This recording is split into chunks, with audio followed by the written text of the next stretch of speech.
But as they were puffing to Tidmouth sheds, they saw stations were painted and decorated.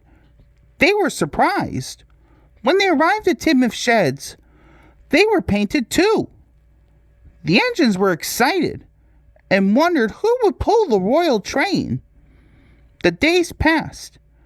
Henry puffed about proudly, quite sure he would be the royal engine. One day when it rained, his driver and fireman stretched a tarp from the cab to the tender to keep themselves dry. Henry puffed into the big station. A painter was climbing a ladder above the line. Henry's smoke puffed upward. It was thick and black. The painter couldn't see. He missed his footing on the ladder. He slumped crossly away. Sir Topham Hatt pushed through the crowd. He walked over to the yard. Gordon and Thomas saw him coming, and both began to speak. The great day came. Toby, Percy, Henry, and James worked hard bringing people to the town. Thomas sorted all their coaches in the yard. Edward steamed in, looking smart with flags and bright paint. 2 minutes passed. 5, 7, 10.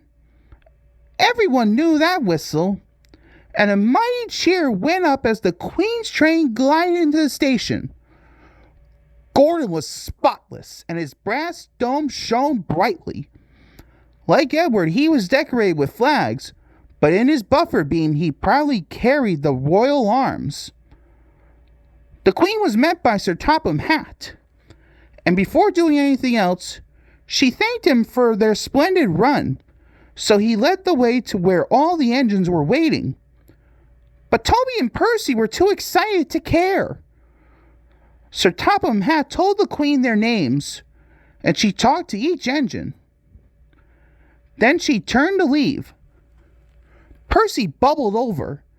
Sir Topham Hatt held his ears, but the Queen, smiling, waved to the engines till she passed the gate. The next day, the Queen spoke specially to Thomas, who fetched her coaches, then to Edward, and finally to Gordon, who took her away. And no engines ever felt prouder than Thomas, Edward, and Gordon the big engine. That night, Gordon returned to Sodor, and after that, Thomas and Gordon became real friends.